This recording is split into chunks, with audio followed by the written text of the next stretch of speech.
Hello, Bill Bean. Brother Daniel. How are you? I'm outstanding, my friend. How you doing? I'm doing great. Just more busy than ever, but God is good. Well, welcome back to the show, Bill. Man, we're going to be talking about your new book, The Connection. But before we get going, I want you to tell the folks what you're about, a little bit about your history. Yeah, and thank you so much for having me back, Daniel. It's always great to be back on with you, and thanks to everybody out there that's listening. And for those who don't know my story, it's the ultimate story of triumph over tragedy. It really is. At one time in my life, I was a victim. And now I'm happy to say that I'm a victor, and that is all through the power of God and His Son, Jesus Christ. And I can never thank God and praise God enough for that. So my family was destroyed by demonic forces. I was nearly destroyed as well.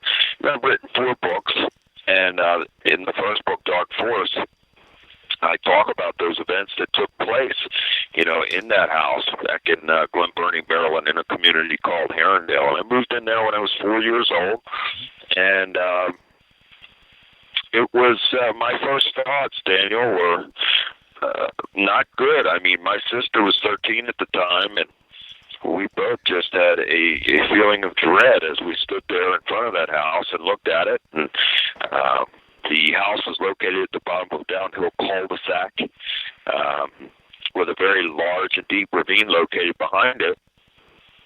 And it just had a very ominous look and feel about it. And it was semi-dilapidated. My father, William Bean Sr., was a contractor, master carpenter. He saw it as a restoration project, and he did. He did quite a bit of work in revitalizing and restoring the house. My mother, Patricia Bean, was a homemaker, and she was affected more than anyone and suffered more than anyone I've ever seen in my life. Over the course of the years of living in that house up until her untimely death. Neither of my parents lived to see the age of 50. Both were gone before the age of 50, and many other family tragedies have taken place as well over the years, and certainly during that time period. And let's just say that it was a horrific childhood full of adversity, torment, terror, and downright physical attacks from these demonic entities that greatly contributed to the destruction of my family. And my mother was the first to have a physical, actually she was the first to have an encounter, period. She was the first one to have an experience, a supernatural experience in the house, and it happened shortly after moving in. And she was in the living room unpacking boxes. My dad had taken us, I have an older sister, Patty, younger brother, Bobby. He had taken us with him for the day over to our grandparents' house to allow my mother some time without us bothering her while she was, attempting to get the new house in order. And it was during this that she felt the presence come into the room. In her mind, she thought that it was my dad sneaking back in to play a joke on her, and she spun around fully anticipating on seeing him, and her shock, nothing was there. So she was unnerved by it, and certainly startled by it, and perplexed. And so eventually was able to go back to doing what she was doing, and it wasn't long after that that my sister's bedroom door slammed shut by itself, and that was enough to make her go outside and wait until we returned. And I have to tell you that the house was equally as ominous and foreboding on the inside as it was on the outside. You would walk in through the front door, and it was very dark. There was dark brown paneling on the walls, almost black. So it was very dark in the house, always, even on the brightest of days. And you would come into the living room, you would make a right down a long hallway, which had this flooring. It was a hard tile floor. And Daniel, I can remember many nights laying in my bed and hearing these footsteps coming down the hall, and it sounded like the person or entity was wearing like hard-soled shoes or boots that would reverberate, would clap off of that floor and reverberate off of the paneled walls. And I can't tell you how many times that happened over the years. And my first attack, physical attack from the demonic entities that were also residing in that house, took place at the age of 5. And this was less than a year after my sister had an encounter and an attack as well. And she was the first to have a physical attack and encounter with these demonic entities. And I wouldn't wish it on anybody, Daniel, and I had suffered many physical attacks over the years.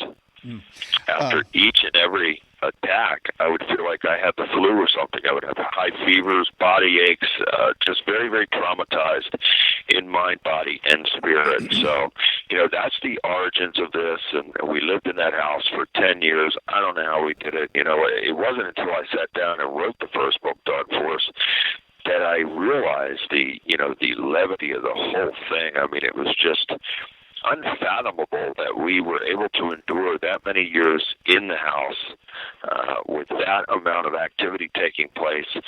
Also, the demonic forces were dividing my parents, which certainly caused a rift in the family, so there was nothing but chaos taking place during much of the time that we lived in that house. By the way, those are watching the program, either on our YouTube chat or our website chat, if you had activity in your house, just put a brief little ditty in there, and we'll relay that over to Bill and see how that relates to some of the things we're talking about. I've certainly, in my early childhood, had nothing on the order that you had, but I do believe there was some activity in my house growing up as a child. I know I may have told you this last time, and but my older brothers one time were upstairs, and they were dealing with a Ouija board, and then next thing you know, man, they all started running down the stairs, and they went running out of the house, man. I said, what's up, man? I wasn't part of the fun. I didn't know they were scared out of their minds because that thing started talking to them. And, who knows what residue that something like that can impart. Since then, I mean, in my life, I haven't seen any results of that. And certainly I have gone Praise through, God. I've gone through, well, I did some what do you call it? A cleansing or a generational curse lifting. I've addressed those, and even when I don't feel like I had those, I went ahead and just pray some of those prayers and have people pray some of those prayers for me, just because you don't know what attachment that lingers. So certainly, you are so right, Brother Daniel. You're very right. Good for you that you took power and authority over it by the power of God, and everybody can do this. And I just pray that more and more people wake up and realize this. So I'm glad you're bringing this up, because it's very important for people to know this. You said that you were physically attacked. I mean, did they touch you? Did they hit you? Did they throw something on you? What kind of attacks? Well, this took place, the first one, and this happened to me many times over the course of the years of living in the house. And I was in my bed asleep. I was 5 years old, 1971. And my brother and I, so if you're walking down this hallway, my brother and I shared the first room on the right. My parents' room was the second room on the right, and then my sister's room was across the hallway, the last room on the left. And this took place while I was in bed asleep late one night, and something woke me from my sleep. And I couldn't see anyone or anything there, but I knew something was there, obviously. And so I got frightened, and I got out of bed. I was getting out of bed to go and get my parents, and tremendous force grabbed me by my shoulder, slammed me back on the bed, pinned me to the bed. And, Daniel, I've given over 2,000 interviews worldwide, and every time that I talk about this, it just puts me right back there, and I can't describe to you in words the level of fear and trauma, horror, you name it, panic, everything that I was feeling at that time. I felt like I was going to die. I felt like my heart was racing so much, I felt like it was just going to jump out of my body. Just horrific. And though I'm sure it only lasted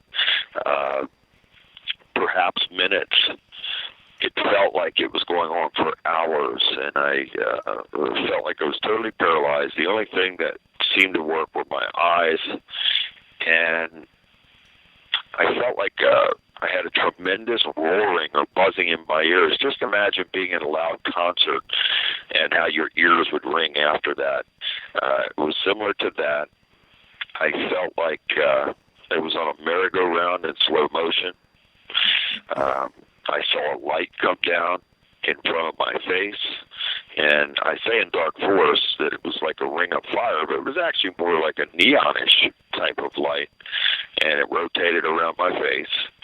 And then, after the light disappears, something happened that sort of diffused the whole situation, and it was the appearance of what I have to believe was a divine being. And you know, we hear that term familiar spirits, to where demons can mimic a loved one, and whether that's an appearance or voice or whatever, and it's very true.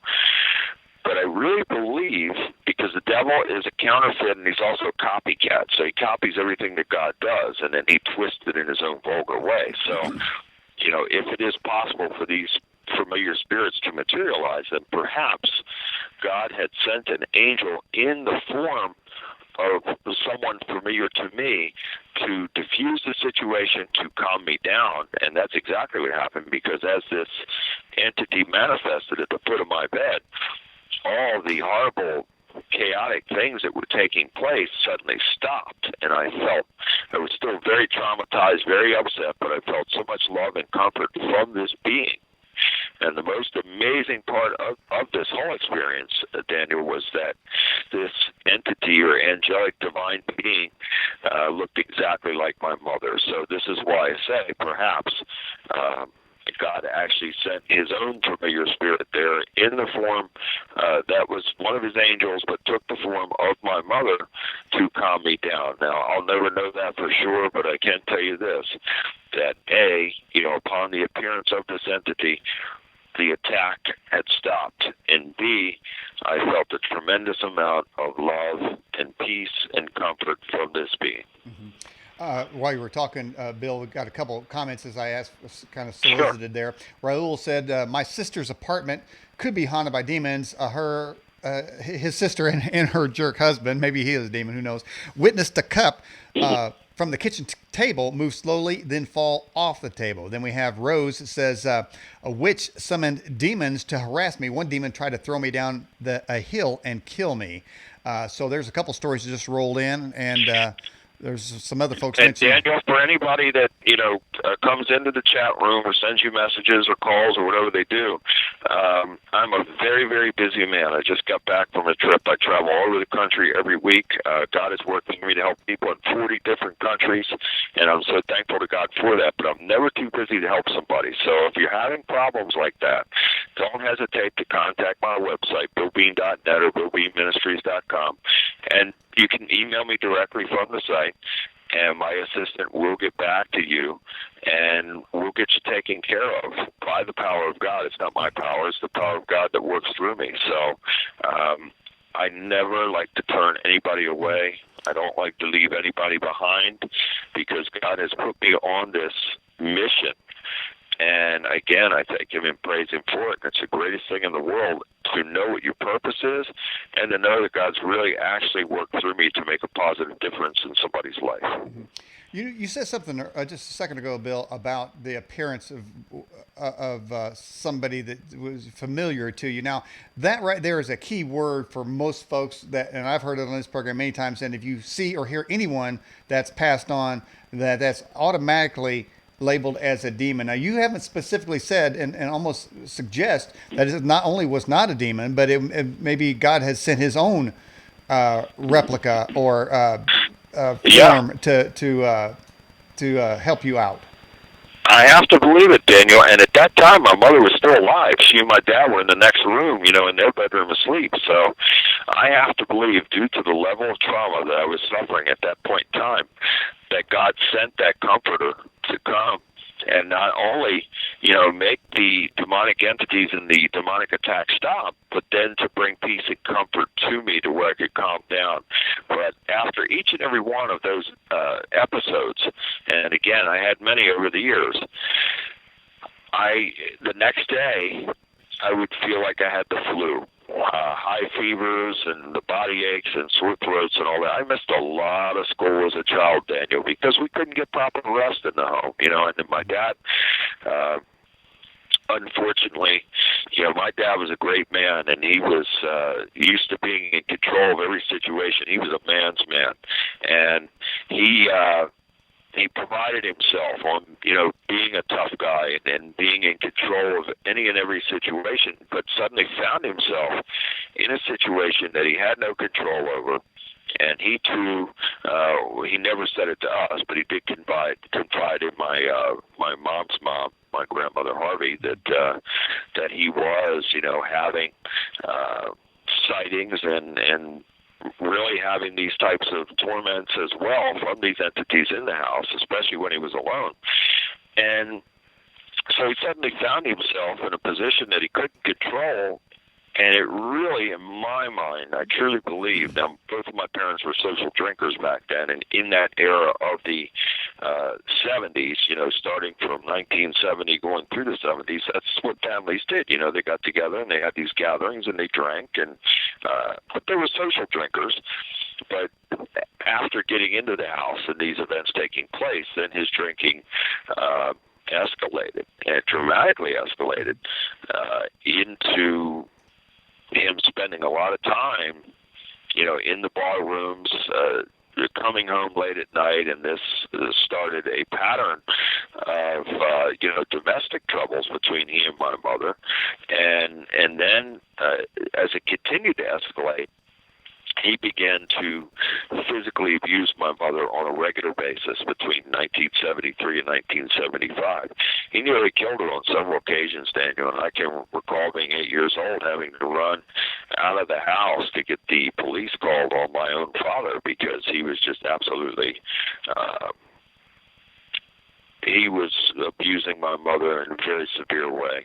And for many years, I harbored and carried a great hatred towards my dad for those things, but I'm thankful that I was able to forgive him before his untimely death. He was shot to death at the age of 48, and my mother died at the age of 44 from a cerebral hemorrhage. So I'm thankful that I was able to forgive, and we'll talk about that a little bit later as I evolved into, God transforming my life through being this victim and being victimized for so long, to just a total transformation into this spiritual warrior to where I am a victor through the power of God by Jesus Christ.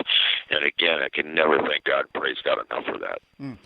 In our we have a segment before the guest comes on called the Bear Report, and I call it Bear. And his report today was on the massive worldwide molestation of kids by by priests, and I'm going to say Catholic Church too. But they have. Also, I've read articles that suggest that they are employing more exorcists. Now, it almost seems to be diametrically opposed. It seems to me they need to perform an exorcism on themselves. I agree. What is going on with that, Bill? It hurts me to my heart and spirit and look, am I perfect? Absolutely not. We all make mistakes. I really try to do the best that I can do, be the best that I can be each and every day of my life. But I'm a human being. I fall short. I make mistakes, but never would I purposely go out of my way to cause any hurt to anyone in any way, shape, or form. I have no intent to do so, never will I. So it really confounds me and perplexes me that some, not all, there's some very good people in the Catholic Church and in all faiths and religions, we know this, but there are some in that Catholic religion, and it's not just them, but again, we're talking about them too to the story, that are absolute serial abusers and have gotten away with this for so many years. And if I'm not mistaken, I believe what you're referring to is that case in Pennsylvania, to where it has just come out, to where all these priests, molested all those children for X amount of years, and I think it was like 1,000 kids or something like that. And if I'm not mistaken, I think that they are. I think it's the city of Philadelphia. They are going to prosecute those priests that were involved in that. So I say good for them, because no one is above the law. And if we have laws in the land and of the land, then everyone should be accountable and held to those laws. I don't care who you are. And that's a major problem that we have in our country, and we've had it for quite a long time, is that we have a set of rules for the regular common people, but the elites and those who are in the high places, they don't follow the rules, they make the rules, and that's their mindset, that they are above the law, so therefore they can do whatever they want to do. And, we have the largest pedophile ring, sex trafficking thing going on probably in the history of the world at this very time, and it involves so many players and so many of these elites. And all I could say, Brother Daniel, is their day is coming. Woe to them, and they know who they are, and more importantly, God knows who they are. So God is going to turn his face against them on one terrible day for them. Now, we're all going to stand accountable for the things that we have done, but those types, I wouldn't want to be them for 1 second. And if the city of Philadelphia is prosecuting and filing charges, good for them. Well, a couple comments on there, and give me a second to get these comments out here. It seems that a while ago, Alex Jones was talking about something called Pizzagate. Now, I saw that come through the Facebook feeds, and a lot of people still claim that. And, of course, it was roundly ridiculed.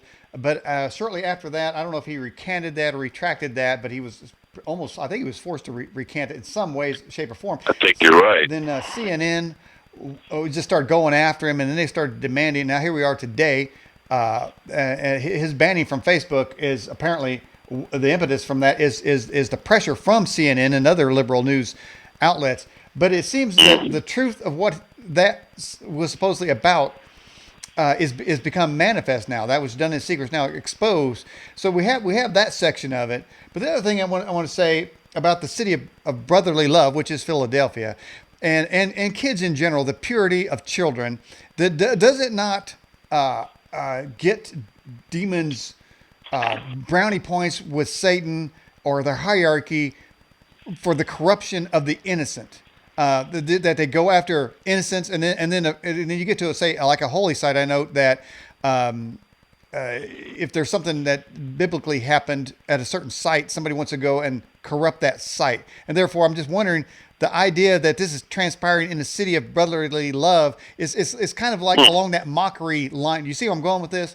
It's kind of like along that mockery line that they get something out of the pure or something that represents holiness or pureness or love, and then they corrupt that. It's like they get off on that. You know what I'm saying? And what's your comments on that?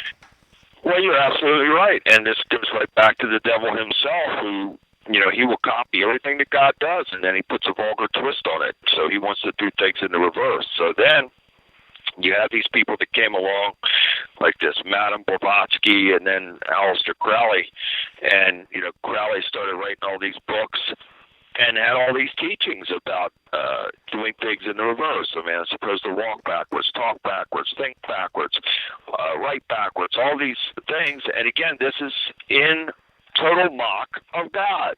So when you have these false teachers that came along, and again, they know who they are, and we know who some of them are. More importantly, God knows who they are. These people really led and swayed, had a great hold on the masses. And those teachings are prevalent to this day through people like Marina Abramovich, who was a disciple, of those people before her, Crowley and Blavatsky and the gang. And so they have a real grip on especially the young people. Not all, but a lot. And this is part of social engineering. This is part of getting people to accept evil as good, and then they want to trash and discard good as evil. So there's a real agenda at work here. And through the Crowley playbook, he talks about, yes, corrupting the innocence of a child, but it's a special victory, even more so if a person and I can't even use that term loosely, because anybody that could commit a wicked and heinous act such as that, I don't think I would call a person anymore. So I'd probably say more like a human demon that would do that type of thing. If they do that, especially to a young boy, then it gives them supposedly even greater power and greater favor with Satan, that they would, carry out this horrific molestation and murder, and then in some cases, and I really hate to say this on the air, but it's the truth, eat the child, and that's what's, this very day is still taking place in our world, and these people, they're starting to get exposed now, and I really do believe that it won't be much longer that God's going to lower the boom on these types, and their time is going to be up. I certainly pray that, because I just can't think of any more of a horrible or more wicked or heinous act than the, wicked acts against children in that manner. I just can't think of anything worse than that. Yeah. Bill, there it is, taking place all over the world. Let me. I'm going to go from memory here and quote a scripture. It says, "In the end, many shall depart from the faith, giving heed to seducing spirits and doctrines of devils, forbidding to marry and refusing to eat meat." Who's that describing? There you go. I mean, we're seeing it, Daniel. We're living the book of Revelation right now. And look, I don't want to come on here as some kind of false prophet, because I don't know when the end days are or whatever. I mean, God never personally told me that this is it, but I have a strong feeling in my spirit, and especially by some of the things that are taking place in our world, that we really are, living or reliving the book of Revelation all over again. I was kind of a leading question because the keyword there was forbidding to marry. Now, who is it that forbids to marry? Oh, yeah, right. There you go. We know. I mean, the Catholic Church, and we know that, again, what can we say? That there's Jesus said, "You know them by their fruits." And look, I'm not condemning all Catholics. I'm not condemning anybody. I'm just speaking the truth as it is, and I have plenty to say about all different types of people that do wrong and wickedness. If I'm doing something wrong, then people have a right to say something about me. I could go off on Joel Osteen myself. But Bill, listen, we're right at the top of the hour.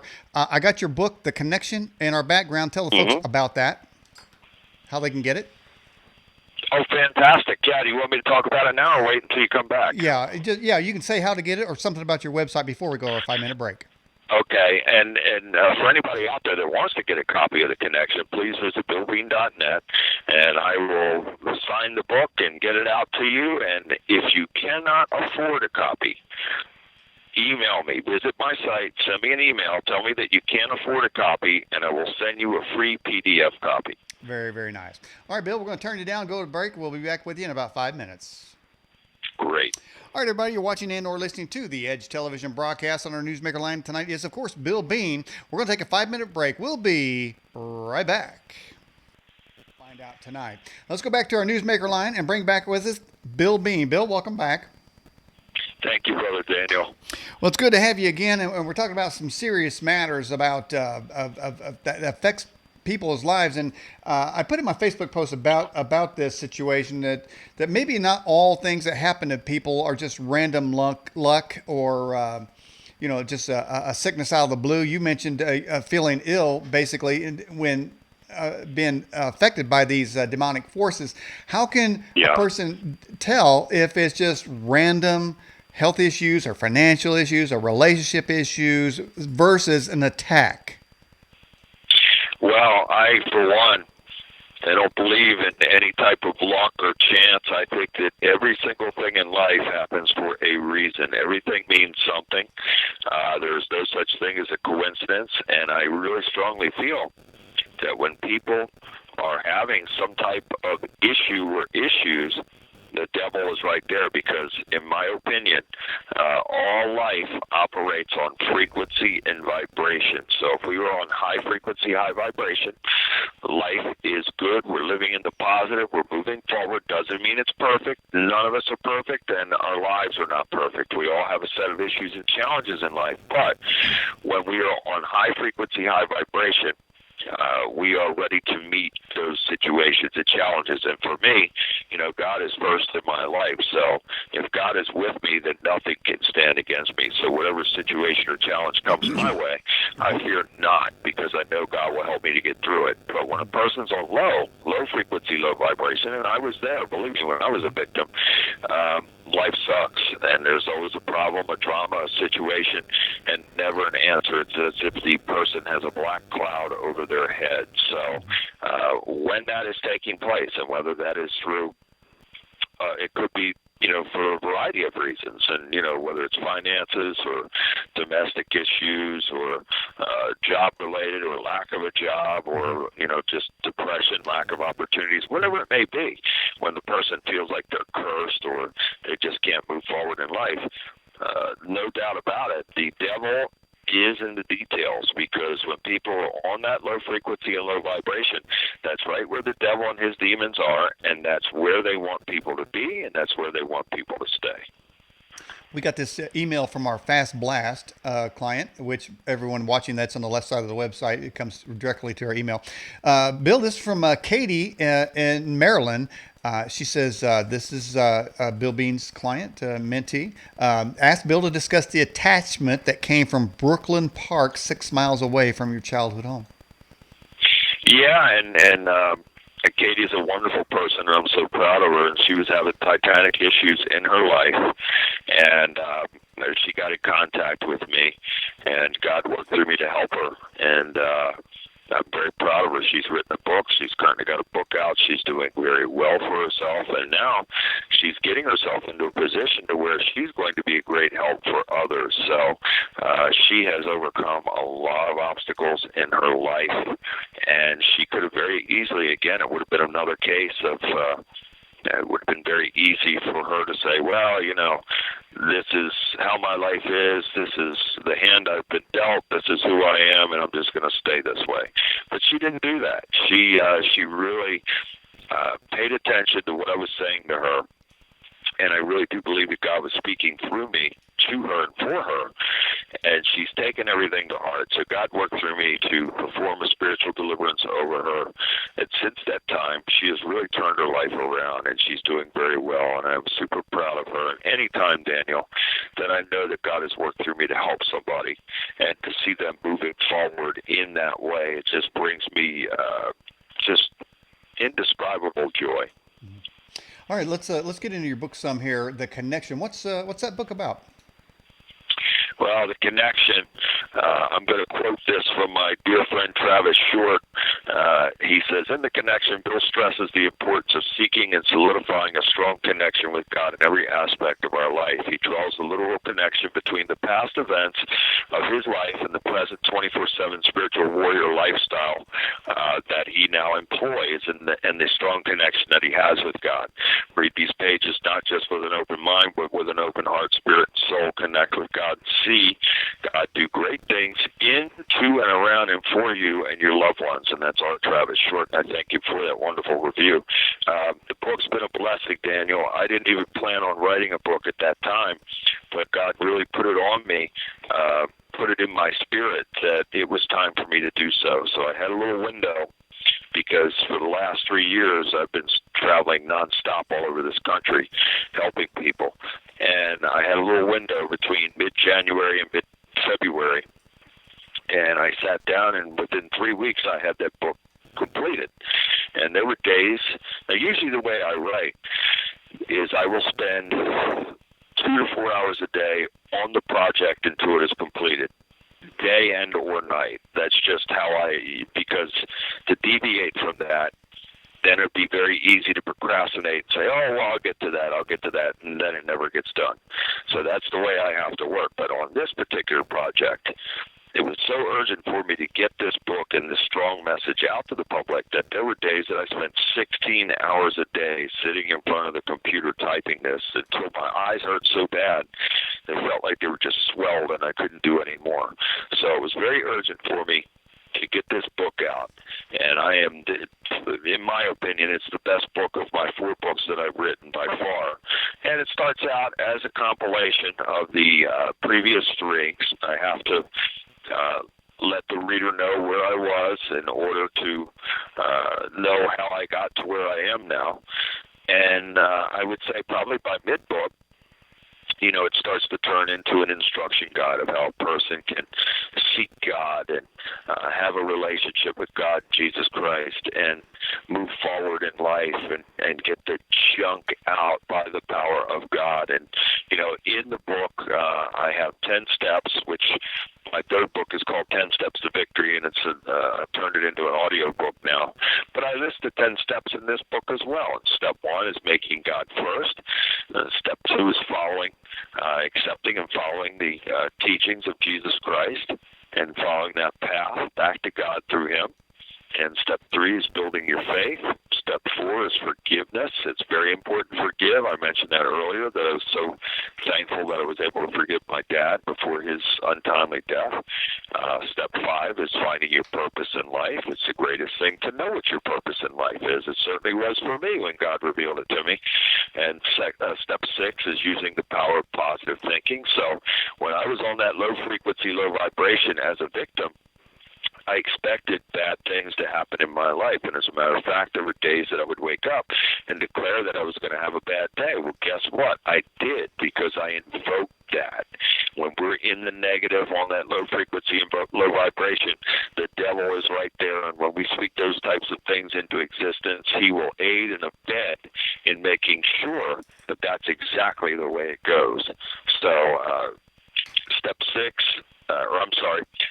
7 is setting goals. It's very important to set goals. And, if we can do that, we really believe in whatever that idea or goal is. If we have enough drive and desire and the heart for it, if it's something that we really want, then we will achieve it, especially if we're making God first. He will help us to come through all obstacles to achieve that. Step 8 is giving. It is very important to give to others. For me, I have much more joy in giving than receiving, and giving with a glad heart, as Jesus said, is just a wonderful, wonderful thing. So step 9 is being grateful for everything. I can never thank God and praise God enough for what He has done for me, for what He is doing for me, and for what He's going to do for me. And I'm eternally grateful. And then step 10 is what I call warrior mode, and that is walking in faith, strength, and courage in the order of David. Am I David? No. Do I claim to be David? No. But I am in the order of. I try my best to be in the order of by having that faith, strength, and courage, which puts me in warrior mode 24/7. Bill, let me ask you something. You mentioned a couple times about low frequency versus high frequency. How can one tell if they're operating from low frequency? When a person is operating from low frequency, you can feel the negativity coming from them. It's like the person has a black cloud over their head, and they will repel people. So when a person is on high, that person draws people. People are just drawn to them. People come to them from everywhere. When they walk into a room, the room lights up. People can feel that power and that positive power. All the power is coming from God, the blessing and favor. But when, it's on the opposite end, the person who is under that type of oppression and under the low frequency, low vibration, under the dark cloud, people can feel it. They feel, sometimes a person, walks in like that, people just feel ill. They feel repelled by that person. They can feel the presence of negativity. And so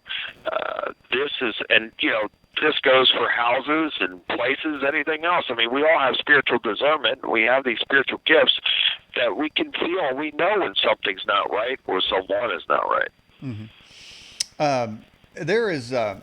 When somebody is committing grievous sin or committing evil acts, is it Satan or is it free will? Both.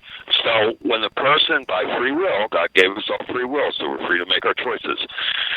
So when the person, by free will, is committing, some type of sin or wicked, heinous act, whatever it may be, the devil is right there he didn't make the person do that, but he surely will aid and abet once the person has made that choice. So then it's going to, the problem is going to be compounded because you will have the influence of the devil involved in that. Mm-hmm. When you were attacked back in your house, did you ever see orbs? Yeah, we actually saw entities as well, Daniel. There were 5 entities that we saw in the course of the 10 years of living there. And I guess the first entity that was seen by myself and my brother, my dad, my mother, and other people was a sinister-looking male-looking entity that had black hair. We call it the Undertaker. It had black hair, black beard, chalky white skin, black suit, and then just cold black eyes. And so that was the first. And then for me, seeing what I believe was the divine lady that looked like my mother. And I was not the only one to see her. My own mother saw her, and she actually helped my mother when my mother was being attacked. So my grandmother saw her, my father saw her, my brother saw her, and many other people as well. And then there was another entity that had red hair, like kind of short, curly red hair, and a long scar down the left side of its face. Chalky white skin, black eyes, and then there was a female entity that looked like a witch, long dark hair, long black gown, same thing with the white skin, sharp facial features, and then the other entity that was seen on a regular basis was what I call the dog force entity, that was this hooded black figure that had glowing red eyes, and many people saw that. There's people, Daniel, that would sign affidavits saying that they actually saw and experienced things in that house. And, for many years, my mother didn't want us to talk about that because she was so embarrassed and ashamed by all of it. But then when I got a little older, I'd say probably around the age of 11 and 12, I started talking about it a little bit. And so the word spread like wildfire through the area, the neighborhood. And then people wanted to come and see things for themselves. And when I was, I think, 13 years old, I had some friends that came in, and my mother was in the hospital at the time, so I was there with these 4 friends, and they did have experiences as they were in the house with me on that night, and one of the people, a young man by the name of Dallas, was picked up. He was picked up by the throat from an unseen force and held against the wall, and I mean, his feet, they were probably 6 inches off of the floor, and we were trying to pull him down off the wall, and this force finally just let him go, and he fell in a heap. And I'll never forget that look on his face, just the look of sheer terror. And as we all ran out of the house, another friend, he was the last one out, he looked back, and he saw that hooded black entity with the red eyes, and he said he didn't sleep for like 3 weeks after that. Just said it was the most frightening thing that ever happened to him in his life.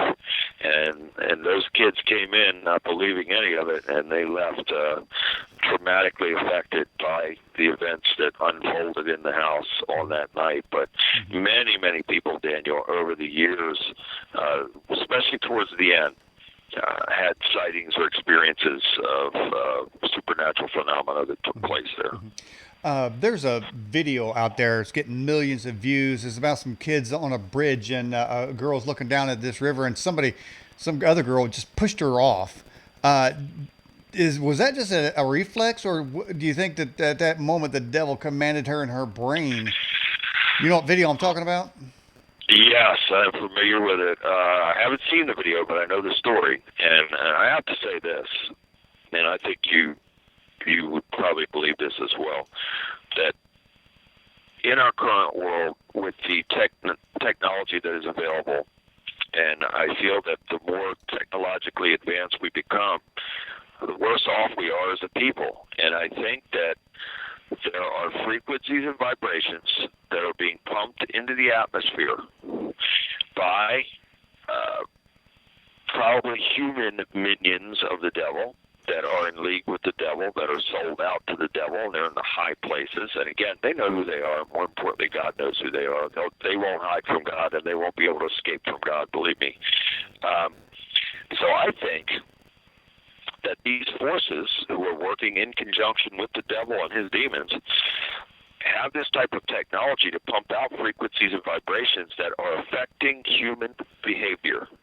We see in our world now, and we've been, you and I have discussed this on previous shows about some of the most wicked and heinous and outlandish behavior imaginable by some of these people. And I truly do believe, yes, it's spiritual, no doubt about it, but technology is involved in this, and frequencies and vibrations are involved in this that come onto a person that can affect human behavior. So I truly believe that's what was behind that. I don't think it was anything random, that's for sure. Well, I like what you say about, as we discussed in the first hour, that I was saying, if somebody's down on hard times, is it luck, or is it just life continuing on its own impetus? And you said you don't believe that there's any such thing. And we're coming into the era of the 5G network here in Indianapolis. We're one of the test cities getting ready to turn that thing on. I'm just wondering, is that going to scramble everybody's brain? Is that a direct connection from the devil and his minions right into our brain? Brother, this is why it is so important. I pray over everything. I pray over every single thing that I take into my body. I don't care if it's a stick of gum. I pray over it. I pray over the air I breathe. I pray over the atmosphere I'm in. Whatever it is, I pray against these frequencies and vibrations, because I really believe, and I pray to God that I'm wrong, but I do believe that this 5G and other things that they roll out as we progress in this technological way are going to have an even greater negative effect on the human mind, the human body, and the human spirit. I truly believe it. Well, that's going to lead us right into what several people have asked for is, do you have anything new in the Mandela Effect? Well, what we have is scripture change after scripture change. It's just absolutely mind-boggling, Daniel. I look at some of these things and I think to myself, how could anybody deny what is taking place here? I know it's disturbing. I know that, we had a previous show with Pastor Kevin Schrum, and he's a good man, and God bless him. I know it's hard to admit these things or want to talk about them, or, when you've been used to reading scriptures in the Bible and you know what the scriptures say, and then all of a sudden it's not saying that anymore. It's tough to reconcile, but it's the truth. And if we're, in this forum and we're talking about truth, then let's talk about truth. And this is a harsh truth. This is a very difficult thing, but it is the truth. And yes, there's some new scriptures now, like Isaiah 7:18. And it shall come to pass in that day that the Lord shall hiss, for the flies shall hiss, reptiles hiss, not our God. But that's what it says now, that the Lord shall hiss for the fly that is in the uttermost part of the rivers of Egypt. What do you think it originally said? I'm not sure. I'm really not sure, but I know darn well it didn't say hiss. There's no way. I mean, I could look up right now Isaiah 7:18 in the Holman Bible, which I have on my desk here, and I could tell you what it says in that. And I guarantee you it will not say hiss. If it does, I'll be shocked. I'll throw this Bible down.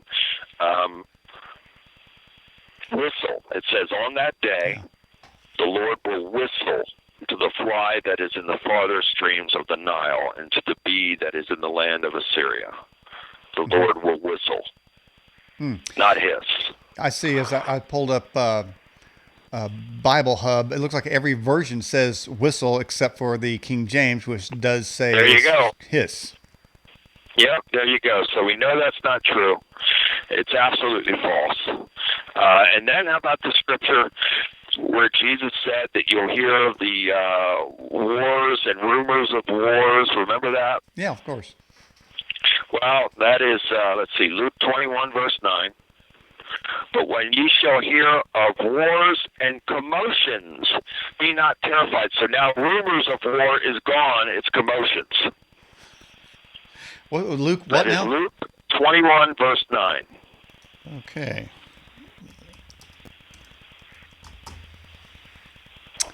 Let's see what it says. Yeah, it says wars and commotions. Now, we know that's not true. I thought it said wars and rumors of wars. That's correct, and that is the truth, and that was the truth, and now they've replaced it, with commotion. So, and then here's another one, Daniel. This is just preposterous. I mean, any person with any scintilla of intelligence would look at this and say, this can't be. This is 2 Samuel 18, verse 27. And it says, and the watchman said, Methinketh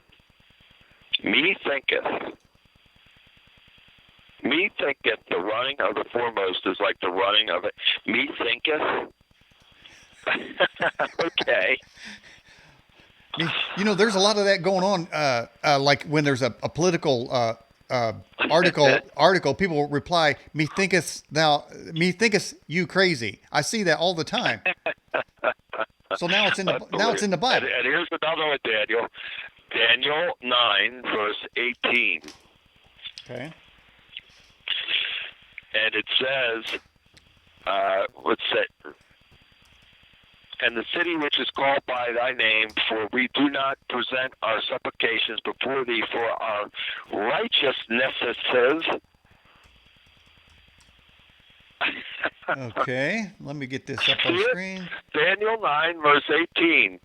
Righteousnesses. Wow, that's a long word right there. Unbelievable, right? So now Daniel 9, verse 9. Okay. To the Lord our God belong mercies and forgivenesses.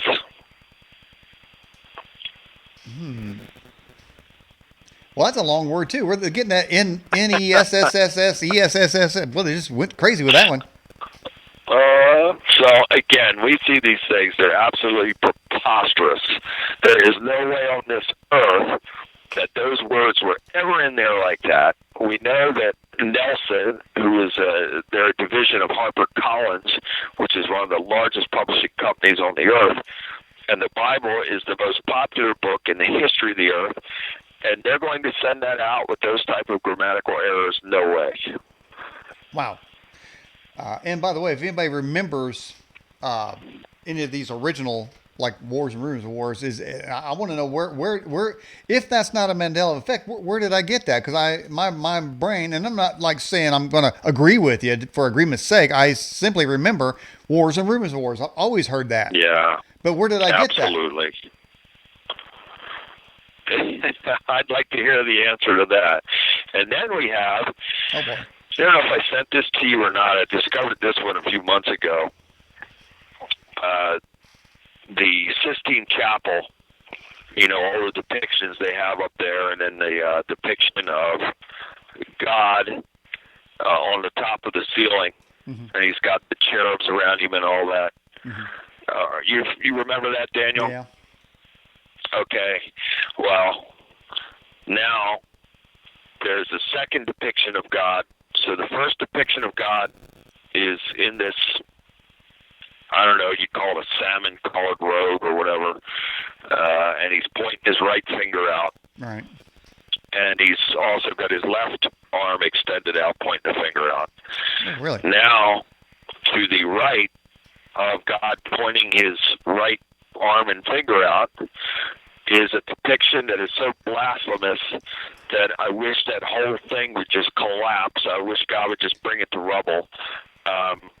There's a depiction of now God with his bare bottom exposed next to the depiction of God pointing his finger out. So there's a depiction of God's back to where it looks like he's moving away, but his whole backside is exposed.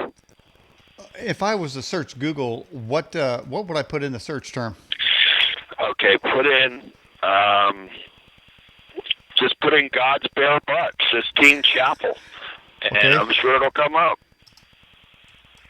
Wow, I almost feel like it's blasphemy just typing that in there, man. Google's It is, supposed to... just to look at it, it makes me sick. All right, let me see here. Well, fortunately, I didn't get pornography up here. I must have my settings right.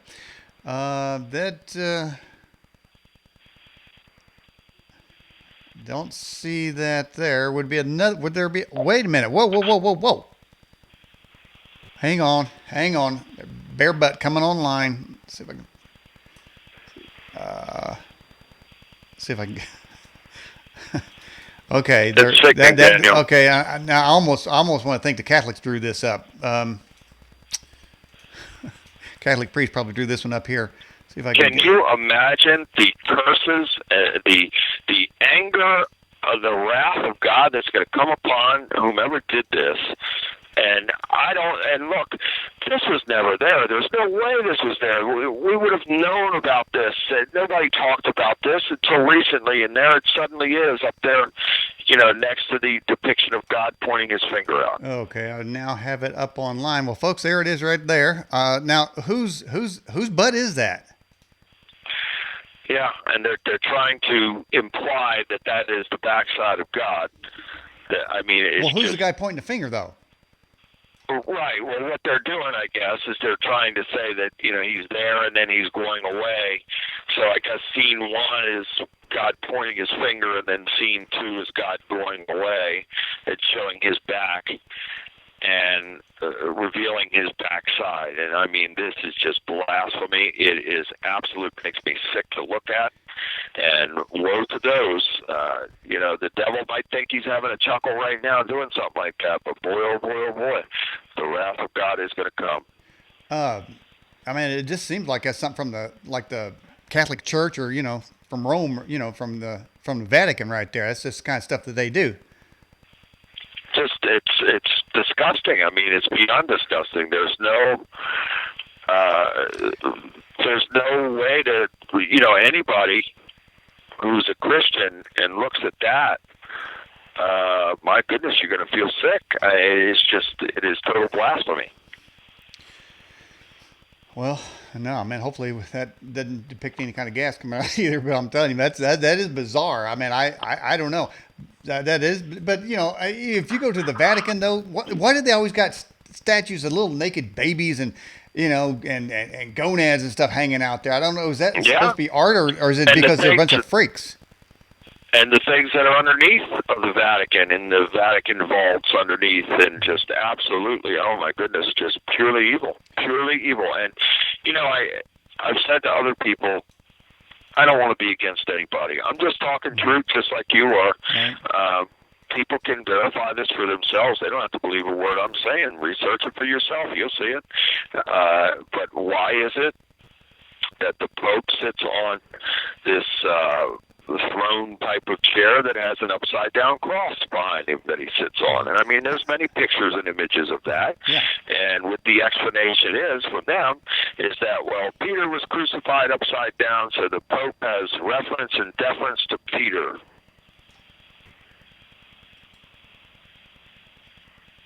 Really? Yeah.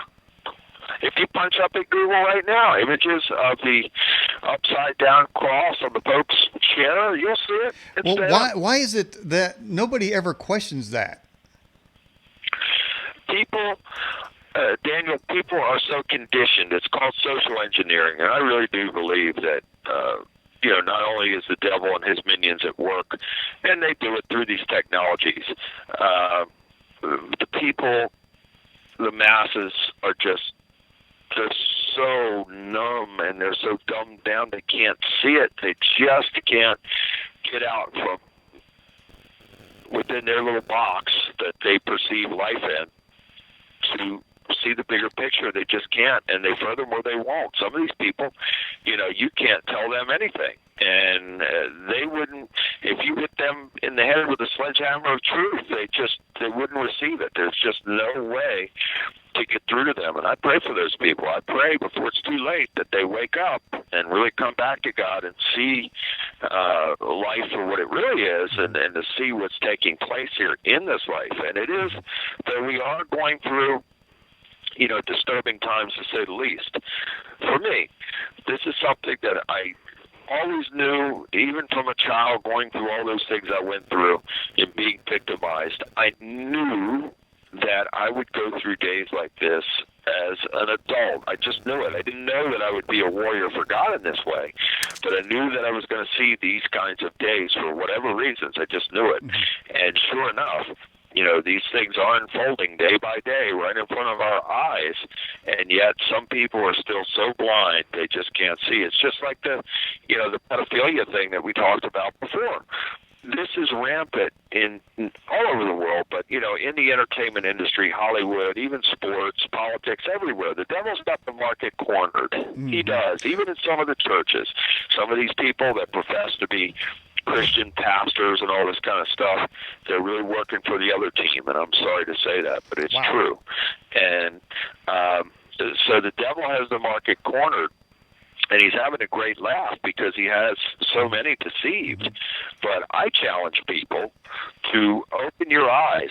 You don't have to believe what I'm saying, but I challenge you to investigate it. I challenge you to step outside of your little perception of life, out of your box, and consider what I'm saying.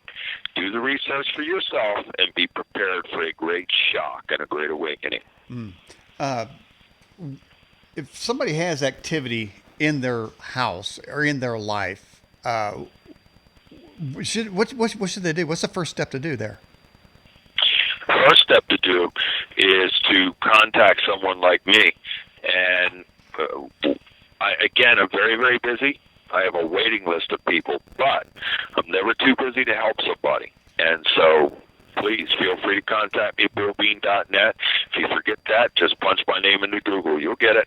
And you can get a hold of me. You can email me through the website, or somebody else. If you want somebody else that's closer to you in your area or whatever, just do it. The important thing is to get help. But then you're going to need guidance as well. So not only in my walk with God and the calling that He's put on my life, I'm every bit as much a counselor as I am a spiritual warrior for God, because I have to first talk to the person or persons and find out what is going on. And that requires a lot of digging. It requires a lot of purging for that person and soul searching to bring up some very uncomfortable things. It's not that I want to know people's deep and dark secrets, but I have to know them when going to them on behalf of them in spiritual warfare, because we have to get to the root of the problem that invited the devil in the first place, and then we have to close all of those doors and break all of those strongholds. So then after that, after I engage,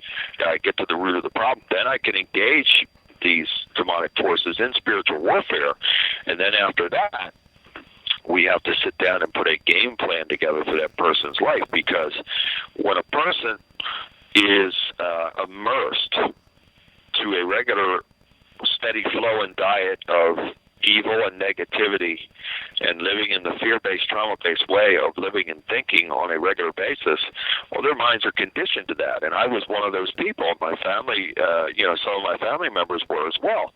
And so you accept that as your normal everyday life, and so you become desensitized to it.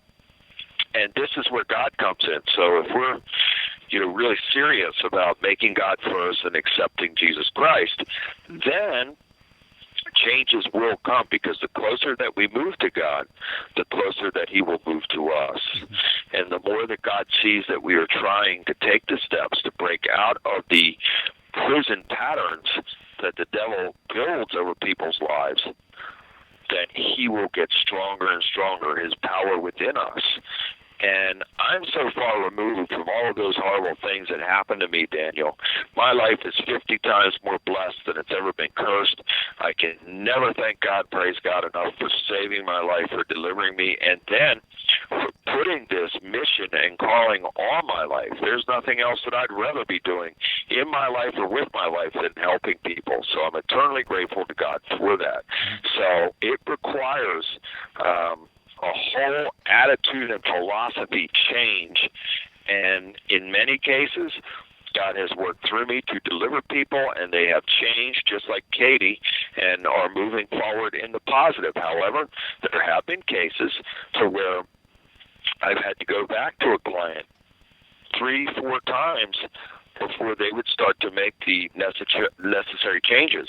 You know, there are some people who are delivered, and then they go right back to doing what they were doing and opening the door all over again for the devil to come in. And when the devil comes a second time, he's going to bring 7 more wicked than the original. So it is not pretty for that person or persons when they open that door again. A couple of people have asked your thoughts on the Baphomet statue there in Arkansas. Obviously, that's a sellout to the devil right there, one of the most disgusting things ever. What's going on there? It's horrible, Daniel, and this is the world we live in now. Again, woe to those who call evil good and good evil, and that's exactly what we're living right now. So we have this big social engineering that's taking place to where men like you and I are seen as the enemy of the world now, that, you know, there's a target on us because we are not part of them and what they are and what they're trying to do and what they're trying to get people to accept as normal and real. That is an abomination before God in epic proportions, and I am really praying that God will send a lightning bolt down to just zap that thing into a million pieces. And I believe that at some point he certainly will.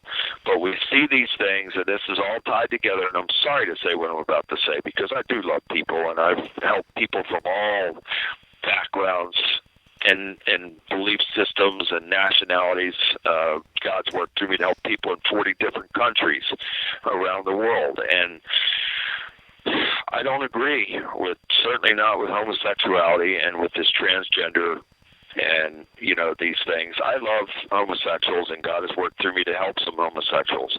But I do not support, condone, or endorse that lifestyle. To me, it is not natural, and I've said before, there are 2 things that, you know, I would say, and I have said, and I don't want to be disrespectful to anybody, but, you know, if this is natural, how come, you know, Adam and Eve can reproduce and Adam and Steve can't? So that's number 1. And number 2 is that in the natural order of a man-woman heterosexual relationship, you know, you have the man that is the man, and the woman is the woman, the wife.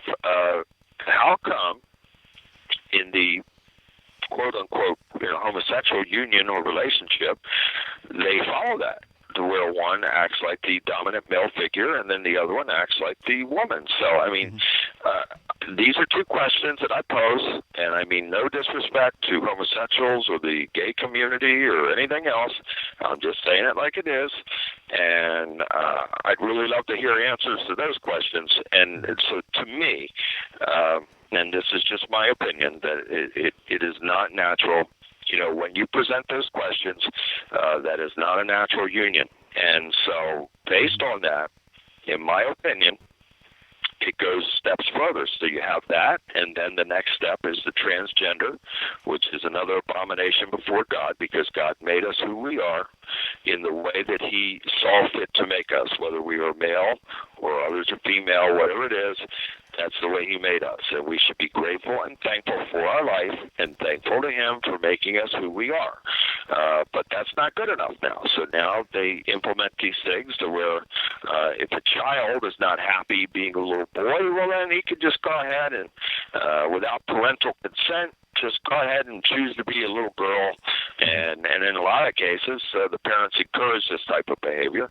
And so this is definitely Sodom and Gomorrah come again. So I think the end game on this is to where you're conditioning the public, conditioning the masses to accept all of these things as normal, so then you can implement the real end game step, and that is to get the masses to accept the mark of the beast. And how could you do that? Well, the way that they can do it, and I've said this on your show before, and I'll say it again, I really truly believe this, is that I think they're going to come out in the not-too-distant future and say, we have come up with the greatest technological discovery in the history of mankind, and if you will take this chip, you can be a part of this DWave system or whatever computer system might come along. Could be something more advanced than that down the pike. Who knows?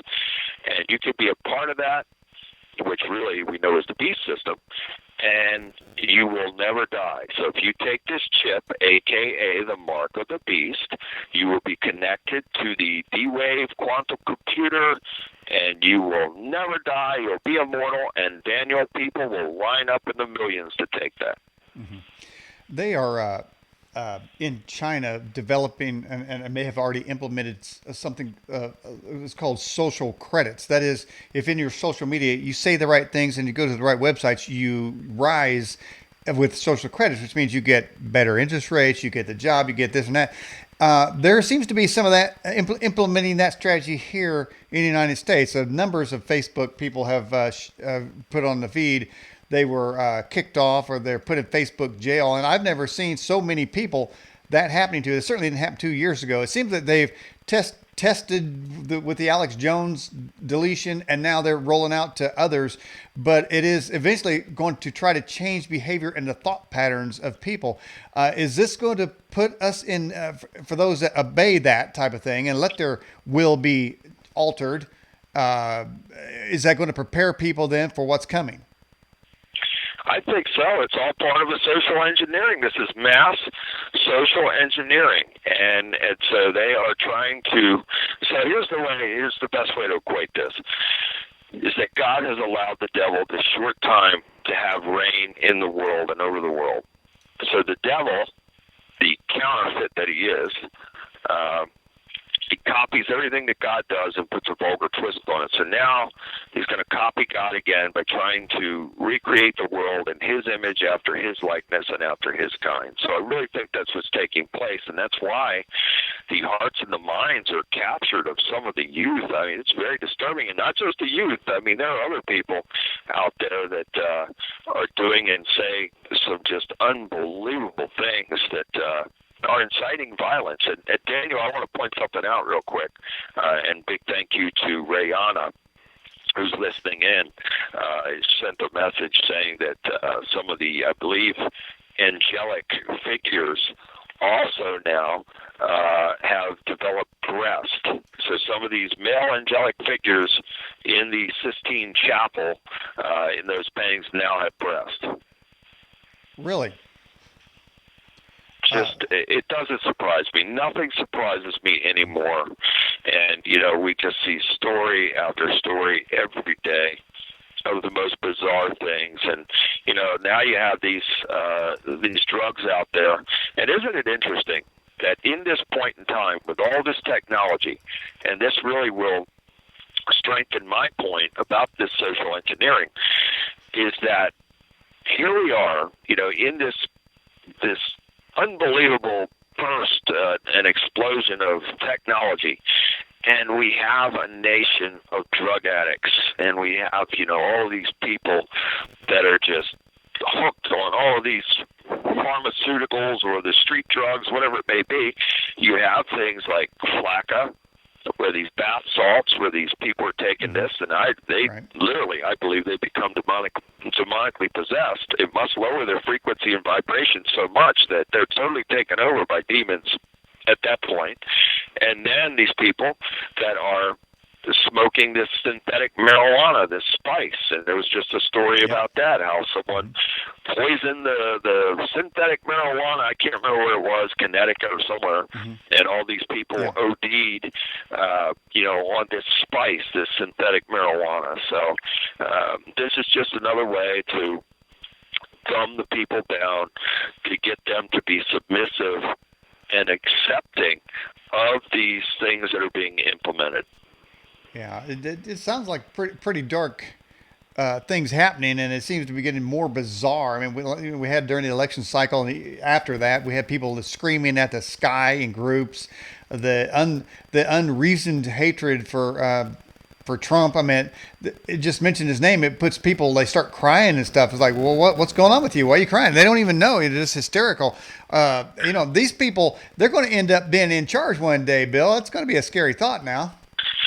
Well, I pray that they're not. I'll tell you that right now. I pray that God intervenes before it comes to that point, because I just don't see how it's possible. I don't see. And another thing that is taking place, the roles of, in my day, my dad was a strong, tough guy, and I wanted to be like him because, dads were like heroes to their kids because they were the dads. They were the rock. They were the tough guy. They were the guy that, if you did something wrong, you feared them because there was going to be a consequence, and, kids would get whipped back then and things of that nature. Nowadays, the roles have totally reversed, where the dad is a cream puff, that he's, he's soft and he's sensitive and he's taking on more of the womanly type of ways, and then the woman is the tough one. And so again, the devil's at work to where he does everything in reverse, and that is now being reversed as well. So Bruce Dizdar talks about a great black awakening, and if there's anything kind of awakening, I mean, it seems like demons from all over the place are awakening into people. Has there always been a limited amount of demons, or do they multiply somehow? I believe this, Daniel, and this is based on my experiences as a spiritual warrior, deliverance minister, exorcist, and I'm not Catholic. I'm non-denomination. I'm a non-denomination ordained minister, but I say exorcist because people, when you say spiritual deliverance minister, they say, what is that? So the way to identify with what I do is to say exorcist, and so I don't perform the Catholic rite of exorcism, but I am a spiritual deliverance minister. So anyway, through my cases and my work, I just see that it's just more and more of these demons being loose. So God will work through me to cast out a demon or demons, but then it seems like the devil sends a fresh new batch, as fast as those demons are cast out. And that's why it's so important for the person, the victim, to have this new mindset change and come closer to God, because if not, the devil's already got a fresh new batch waiting there just to kick that door in as soon as it opens up a little crack. So it seems like the dark forces have an unlimited amount of demons at their disposal. And I think it's even more prevalent now because of the CERN device, which I believe is a Stargate, which, opens those portals up. And I think more and more entities are coming through. And that's another thing, Daniel. I don't know if you're aware of this. I'm sure you are, because you're probably aware of all these things. That we have all these different species now of, whether it's birds or fish or animals, whatever it is, things that have never been seen before are now suddenly being seen, and it's this and it's that. They have the names for these things like they've always been around. Some of these things I've never seen or heard of in my life, and now all of a sudden there's something that they're presented as something that's always been there, and you just look and you just shake your head and scratch your head. And also, there are many sightings now here over the last couple of years of this Mothman creature again in the Chicago area. And I find that interesting as well, because, when you look at places like Chicago and Baltimore and D.C. and St. Louis and some of these other cities, Detroit, these are dangerous cities. And I grew up in the Baltimore area, and I live about 30 minutes south of Baltimore now.